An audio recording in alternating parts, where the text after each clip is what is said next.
인생에서 얻는 가장 중요한 진리들 중에 일부는 표면적으로 모순됩니다. 언뜻 듣기에는 불가능해 보이지만 실제 경험에서는 그것들이 명백히 옳다는 것이 증명됩니다. 이러한 표면적 모순들은 조금 더 깊이 들여다볼 때 진정한 지혜의 정수를 드러내게 됩니다. 다음은 우리의 인생에서 나타나는 20가지 역설입니다. 당신이 다른 사람의 어떤 특성을 싫어할수록 당신에게 내재된 같은 것이 표출됩니다. 카를 융은 우리가 싫어하는 다른 사람들의 특성은 우리가 의도적으로 거부하는 우리 자신이 가진 일부 같은 특성을 반영한다고 믿었습니다. 지그문트 프로이트는 이것을 투영이라고 불렀습니다. 예를 들어 자신의 체중에 대해 자신이 없는 여성은 다른 사람들을 모두 뚱뚱하다고 부를 것이고, 금전적인 어려움에 처한 사람은 다른 사람에게 책임을 돌리고 비난하는 경향이 있습니다. 신뢰를 하지 않는 사람은 신뢰할 수 없습니다.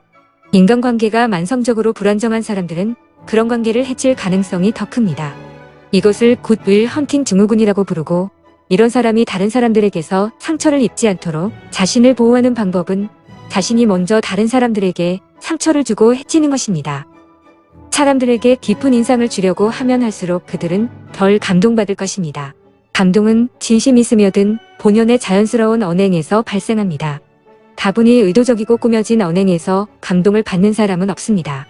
한 번은 통할 수 있어도 두 번은 통하지 않습니다. 실패할수록 성공할 확률이 높아집니다. 이 이야기는 아마도 그동안 많이 들어봤을 겁니다. 토머스 에디슨은 하나의 전구를 제대로 만들기 위해 10,000개 이상의 프로토타입을 만들어 실험했습니다. 마이클 조던은 고등학교 농구팀에서 잘렸습니다. 성공은 개선에서 오고 개선은 실패에서 옵니다. 주변에 다른 지름길은 없습니다. 당신을 긴장시키고 두렵게 할수록 오히려 그것을 시도해야 합니다. 진정으로 생명을 위협하거나 신체적으로 해로운 활동을 제외하고 우리가 투쟁해야만 하는 것에 대한 도피 반응은 과거에 경험한 트라우마를 현 시점에서 다시 직면하거나 우리가 꿈꾸는 자아를 마침내 실현할 단계에서 시작됩니다. 예를 들어 매력적인 사람의 연락처 받기, 새 직업을 구하기 위해 남에게 아쉬운 소리하기, 대중 앞에서 연설하기, 새로운 사업을 시작하기, 논란이 될 것을 알지만 정의를 위해 그것을 폭로하기, 자신에게 고통스러울 정도로 정직하기 등은 당신이 그것을 해야만 하기 때문에 당신을 긴장시키고 두렵게 만듭니다. 죽음이 두려울수록 삶을 즐길 수 없게 됩니다. 다른 표현으로는 인생은 용기에 비례하여 줄어들거나 확장됩니다가 있습니다. 우리는 먹는 것, 입는 것, 그리고 모든 것에 지나치게 민감합니다. 시시각각 그런 걱정을 하면서 스스로를 피곤하게 만들지 마십시오. 많이 알고 배울수록 나 자신이 얼마나 모르고 있었는지 깨닫게 됩니다. 알베르트 아인슈타인의 격언입니다. 더 큰 지식과 이해를 얻을 때마다 더 많은 의문과 질문이 생성됩니다. 반대의 경우도 있습니다. 지식의 깊이가 얕을수록 입은 가벼워지고 허위 정보를 퍼뜨리거나 과장이 일반화됩니다. 유튜브, TV와 라디오 방송, 페이스북에는 이런 자들이 지천에 널려 있습니다. 다른 사람들에게 가혹한 사람일수록 자기 자신에게도 가혹합니다. 당신이 일반적으로 생각하는 이기적인 인간에 대한 인식에는 어긋나지만 거의 대부분의 사람들은 평소에 자신을 대하는 방식으로 다른 사람들을 대합니다. 겉으로는 잘 드러나지 않을 수 있지만 주변 사람들에게 잔인한 사람들은 자기 자신에게도 잔인합니다. 인간 사회에서 더 많이 연결될수록 우리는 더욱 고립감을 느낍니다. 연구에 따르면 현대 인간들은 인터넷과 스마트폰을 통해 인류 역사 그 어느 때보다 다양하고 지속적인 의사소통을 하고 있음에도 불구하고 지난 수십 년 동안 외로움과 우울증이 증가한 것으로 나타났습니다. 이것은 인간 사회의 모든 것이 피상적인 수준에서 작동하고 있음을 증명합니다. 실패가 두려울수록 실패할 확률이 높아집니다. 모든 것은 자기 최면에 달려 있습니다. 만약 인생에 성공만이 있다면 뭔가를 배우기보다는 자만에 빠지기 십상입니다. 인간은 실패에서 경험을 얻고 배웁니다. 어차피 해야 할 일이라면 더 이상 미루지 말고 즉시 시도하십시오. 무언가를 어렵다고 생각하면 성취하기가 더욱 어려워집니다. 우리는 어떤 것을 성취하는데 어려울 것으로 예상할 때 그것을 무의식적으로 어렵게 생각하는 경우가 많습니다. 예를 들어 많은 사람들은 낯선 사람과 대화를 시작하는 것은 매우 비정상적이고 어려운 일이라고 생각합니다. 그러나 거의 모든 경우에 이것을 시작하는 가장 단순한 방법은 안녕하세요라는 간단한 한마디입니다. 이 한마디로 이미 90%는 성공한 것입니다. 천리길도 한 걸음부터라는 속담을 떠올려 보십시오. 대중적인 것일수록 욕구가 감소합니다. 인간은 희소성 편향이 강합니다. 우리는 무의식적으로 희귀한 것은 가치가 있고 양이 풍부한 것은 그렇지 않다고 가정하지만 실제로는 그렇지 않습니다.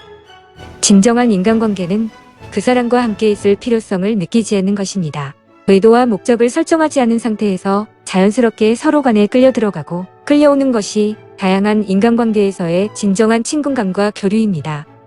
당신이 가진 결점에 대해 솔직할수록 사람들은 당신이 완벽하다고 생각할 것입니다.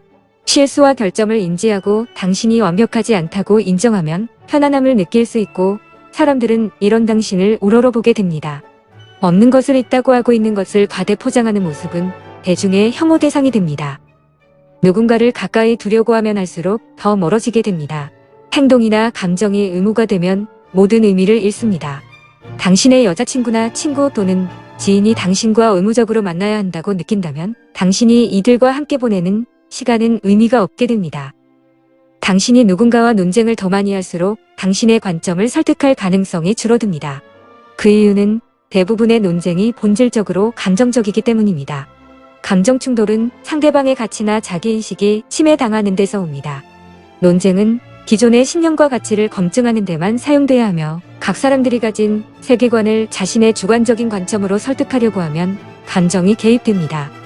진정한 토론을 위해서는 양당 사자가 자신의 자존심을 제쳐두고 검증된 데이터만 다루기 위한 양보를 해야 합니다. 인터넷 포럼에서 시간을 보낸 사람이라면 누구나 알 수 있듯이 감정이 개입되지 않는 토론은 매우 드문 일입니다. 선택 옵션이 많을수록 각 선택에 대한 만족도가 낮아집니다. 12번 항목과 유사하지만 오래된 선택의 역설 연구에 따르면 더 많은 옵션이 제공되면 각각의 특정 옵션에 대해 덜 만족하게 됩니다. 우리에게 너무 많은 옵션이 있을 때는 각 옵션을 선택하는 데 따른 더 큰 기회비용이 생기고 우리는 우리의 결정에 불만족을 느끼게 됩니다. 누군가가 자신이 옳다고 확신할수록 많이 알고 있지 않습니다. 7번과 유사한 역설입니다. 사람이 다양한 관점에 대해 얼마나 개방적인지와 그 사람이 주어진 주제에 대해 실제로 얼마나 많이 알고 있는지 사이에는 직접적인 상관관계가 있습니다. 철학자 버트런드 러셀은 이렇게 말했습니다. 세상의 문제는 어리석은 자는 자만하고 지혜로운 자는 의심으로 가득 차 있다는 것입니다. 확실한 것은 아무것도 확실하지 않다는 것뿐입니다. 사람에 따라서 이 단순한 진리를 깨달으려면 한 번의 전체 일생이 소요되기도 합니다. 유일한 불변성은 사실상 변화입니다. 이 말은 정말 심오하게 느껴지지만 이것을 실제로 느끼려면 인간 사회 속에서 무수한 실제 상황에 직면해 봐야 합니다.